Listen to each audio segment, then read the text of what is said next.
जैसे जब आप रात में सोते हो तो सोने से पहले क्या करते हैं? दरवाजा बंद करते हो। क्यों बंद करते दरवाजा? दिन में कभी बंद करते, ताला लगाते? रात में क्यों बंद करते हैं? ताकि हमारे घर में चोर, हिंसक जानवर घुस न जाएं। और जब ताला लगा देते हो तो निश्चिंत से आप अपने घर में सोते, कोई टेंशन नहीं। और ताला ना लगाओ, कुंडी ना लगाओ और कमरे में जा कर के सो जाओ, नींद आएगी। भले ही ना आए कोई, लेकिन मनीराम सोने नहीं देंगे। तो इसीलिए कहते हैं कि हे प्रभु, आपका जो ध्यान है वो कपाट यानी वो दरवाजे का काम करता है। लोचन मम निज जंत्री। लोचन क्या है? कपाट तो दरवाजा हो गया, और लोचन का अर्थ होता है वही जो मैंने आपको बोला, ताला। गेट लगा दिया, कुंडी कम विश्वास हुआ, और जब ताला लगा दिया तो पूरा विश्वास होगा, कोई टेंशन नहीं। तो कहने लगे कि जो आपका ध्यान है ये एक ताले का काम करता है। जब चारों तरफ से दरवाजा बंद है तो चोर घुसेगा कहाँ से?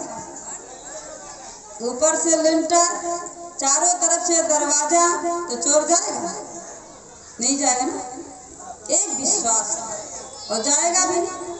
तो ऐसे ही हनुमान जी कहते हैं, प्रभु ये सारी सुविधाएं तो माता जानकी के पास है, और उन्हीं का सहारा लेकर के असुरों की नगरी में अपने आप को सुरक्षित रख रही।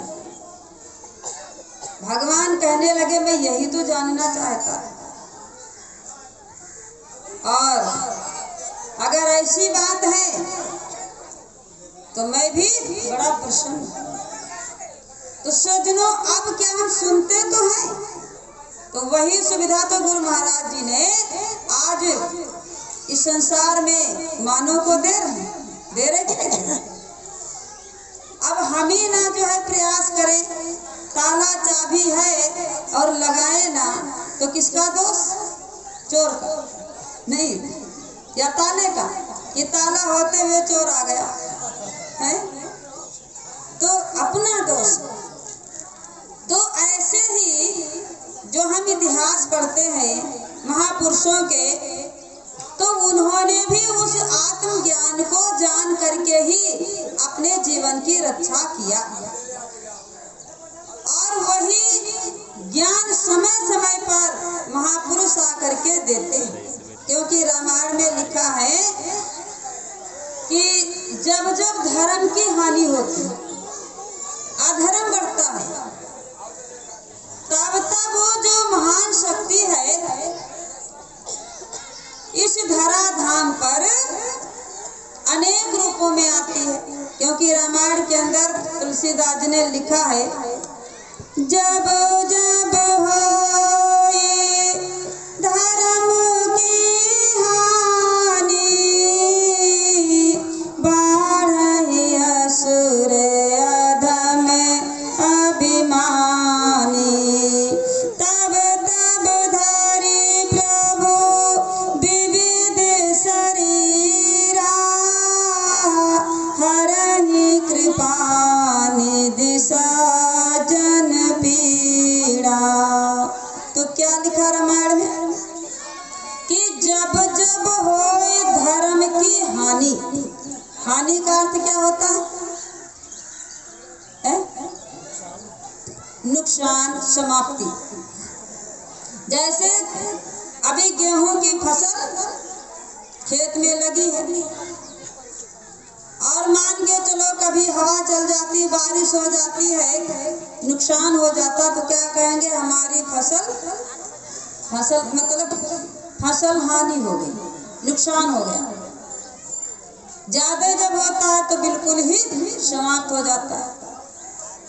तो ऐसे कहते जब जब धर्म की हानि होती है, हानि करता कौन है?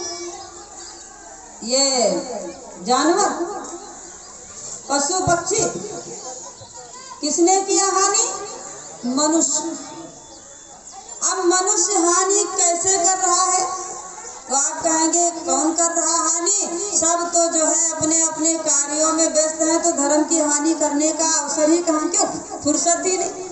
जैसे आज लोगों से बोलो कि सत्संग में आया करो, भगवान की भक्ति भजन किया करो, तो क्या कहते, फुर्सत ही नहीं। क्यों नहीं फुर्सत? मार्केट जाने के लिए फुर्सत, दुकान पे बैठने के लिए फुर्सत, ड्यूटी करने के लिए फुर्सत, शादी विवाह पार्टियों में जाने के लिए फुर्सत, और सत्संग में आने के लिए नहीं। और भगवान दे सब कुछ दे, क्यों? भगवान सब कुछ दे दें, लेकिन हमें फुर्सत नहीं।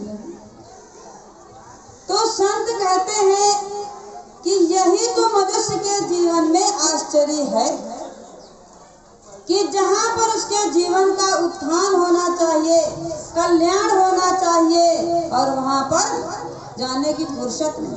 और जब हनुमान जी का इतिहास सुनते हैं तो कहते हैं हनुमान जी सत्संग में पहले आते थे और बाद में जाते थे।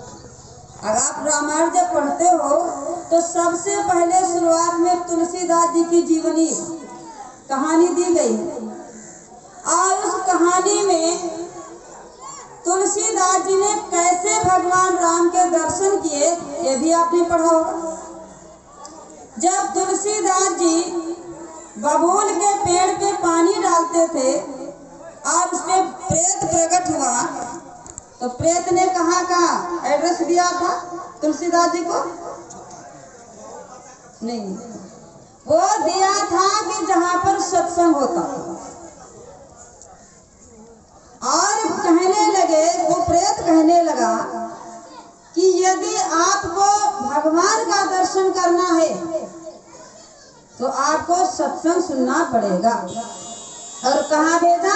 तो जैसे यहाँ पर सत्संग हो रहा है, तो ऐसे वहाँ कुछ दूरी पे सत्संग हो रहा था, तो कहने लगे वहाँ सत्संग में जाना, एक व्यक्ति पहले आता है और बाद में जाता है, उन्हीं के तुम चरण पकड़ लेना और वही तुम्हें भगवान के मिलने का मार्ग बताएंगे।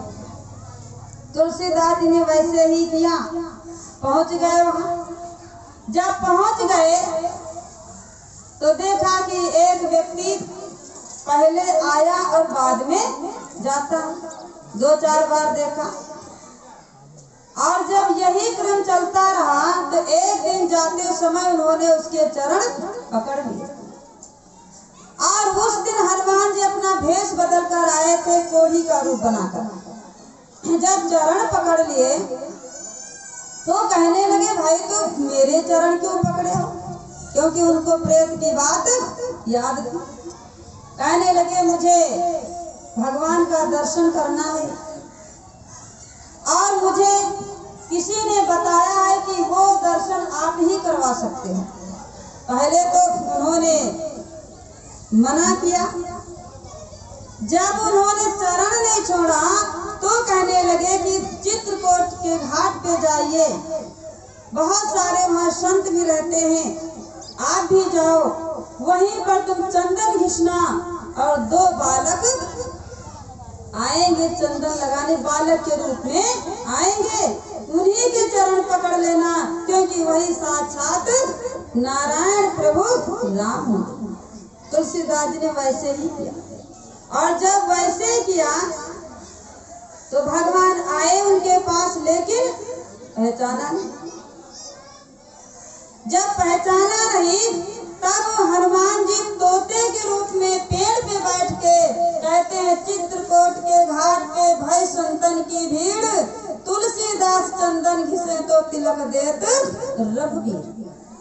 जब इस शब्द को सुना तो कहने लगे ये तो मैं ही कर रहा हूँ, इसका मतलब यही है रघुवीर।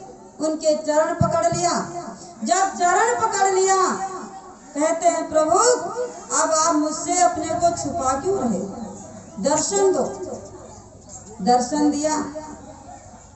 तुलसीदास जी कहने लगे अब मैं बड़ा खुश हूँ, मेरा जीवन सफल हो गया, अब मुझे कुछ नहीं चाहिए।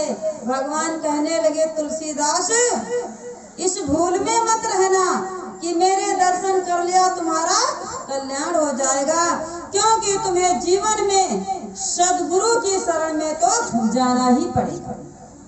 बिना गुरु के ज्ञान अधूरा है, इसलिए तुम गुरु की खोज करो, वही तुम्हें मेरे वास्तविक रूप और नाम का बोध कराएंगे। तब तुलसीदास जी ने नरहरिदास जी के पास गए और उन्होंने तुलसीदास जी को आत्मा का ज्ञान दिया, प्रभु के उस नाम रूप का बोध कराया। तब तुलसीदास जी लिखते हैं रामायण में, कहते हैं कि बंदहु गुरु पद कंज कृपा सिंधु नर रूप हरि महामोहतम पुंज जासु वचन रवि करनी।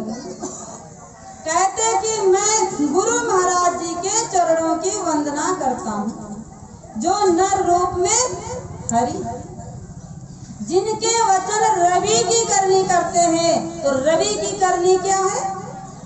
अंधकार को मिटा के प्रकाश कर देना।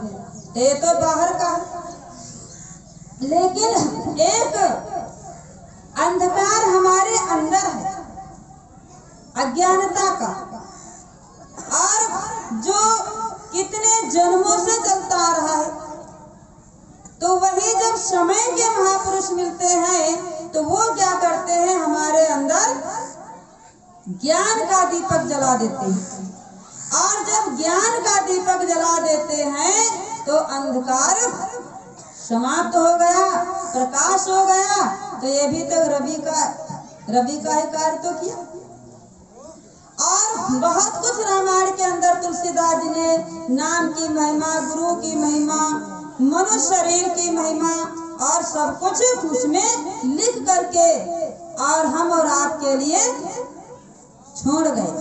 पर आज मनुष्य क्या है, रामायण लाएगा, पाठ करेगा और लाल कपड़े में लपेट के पूजा घर में रख देगा और रोज रामायण का पाठ करेगा, करेगा नहीं करेगा।